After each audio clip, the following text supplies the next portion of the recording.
Hey guys, Merc49 here. I'm doing a quick video on saving copper pennies.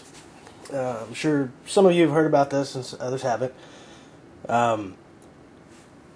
Basic premise is that not all pennies are made the same.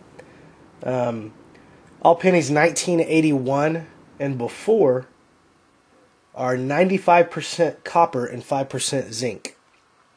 The pennies made after 1981 are 97.5% zinc and 2.5% copper. They're basically copper-plated zinc slugs.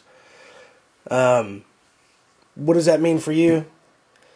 Well, with the prices of copper in this inflationary environment, a copper penny today, the metal content in this penny is actually worth 2 cents. Double the face value of the coin. This is the type of stuff that happens in societies that inflate their currency. Their coins slowly start to become more valuable than their face value, just by the metal content in them. Side note too, 1982, some of the pennies were made out of copper, and some of them, the switch happened sometime in the middle of that year. Now, the way to tell the difference between 1982 zinc or 1982 copper, the easiest way is the bounce test. I don't have any 1982s in front of me here, but to give you an idea, I'm going to take a copper one. I'm going to bounce it. I don't know if you're going to be able to hear the difference, but we'll try. I don't know if you could hear that little bit of a ring. That was with a copper. And that was with the zinc one. Really just no ringing sound at all, just kind of a thud. A little bit of a ring. So that's one way to tell. Now, as far as separating these in mass quantities, I mean, you're thinking, oh, wow, I made a penny if I hold it. Where am I going to sell it? Who's going to pay me for that? Right now, it's not the easiest thing to do. Obviously, the trick is to find somebody to give you the 2 cents for the penny right now. It's not always that easy, but it's just an idea of a way to save a little bit of purchasing power for the future. You know, for the kids' coin collection, whatever. There will be a market for these. There's already starting to be a small market for them. There's a machine called a Rydell that you can order off the internet. I think there's a couple videos of Rydells on YouTube right now. I had one for a while. It was a great machine. The guy that makes it makes an excellent machine, good quality product. A little bit expensive, but you know, if you're going to do this in mass quantities, definitely worth it.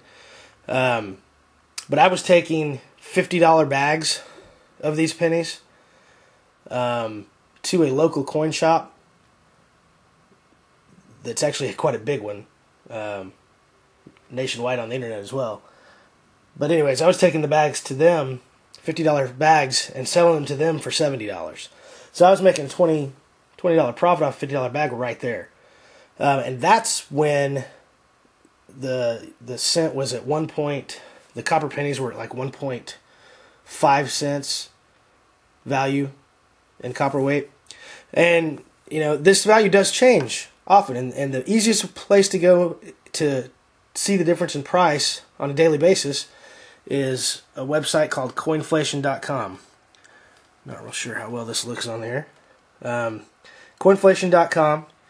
You go in, if you scroll down just a little bit, right there, it shows you the 1909 to 1982 cent, 95% copper, denomination, and you can see there's the copper price for right now, or for the day, $3.12 a pound.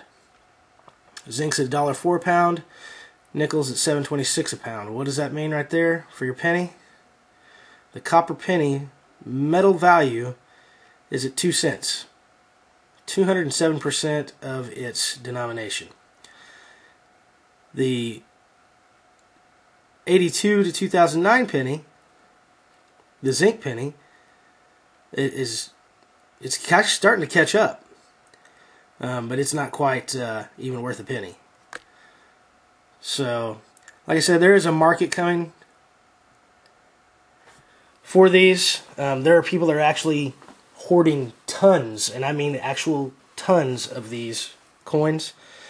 Another good website to go to just to learn about this is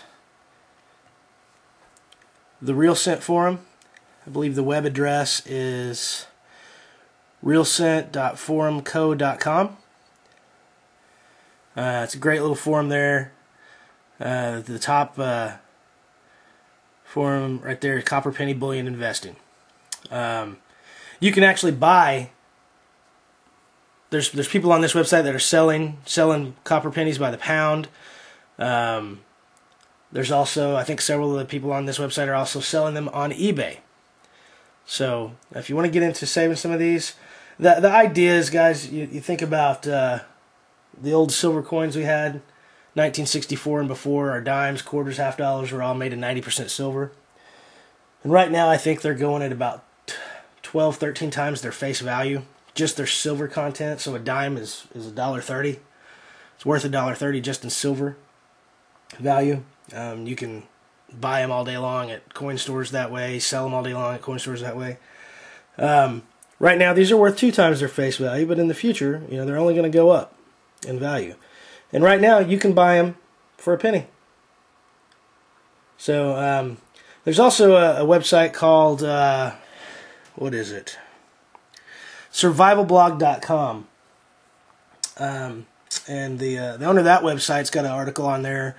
I believe it's called Save Your Nickels, and he encourages people to buy hundreds and hundreds and thousands of dollars of nickels to save against inflation, because a nickel is actually made. Our U.S. nickels have always been made of 75% copper and 25% nickel, and so his take on it is unless you've got the money to buy one of the machines or don't have the time to put into sorting pennies, if you want to put a lot of metal back this way, just buy the nickels and put them away. Right now that nickel isn't quite worth 5 cents in metal denomination or metal content. Let's see here. But it's pretty close. 0.045 cents. So I think at one time, a couple years back, it actually got up to 6 or 7 cents. So anyways, just an idea for you guys. Save your nickels and sort out your copper pennies. Put them in a jar. Put them back for your kids. Put them back for yourself. If you want to get into really putting a lot of these things back, I recommend that you get a Rydell coin sorter. The Apprentice model, I think, runs you around $450. He has some cheaper models that aren't electric powered. I have no experience with them, but the Rydell Apprentice is an excellent machine, and I would recommend it if you're going to do copper penny sorting on a big scale. All right, thanks, guys.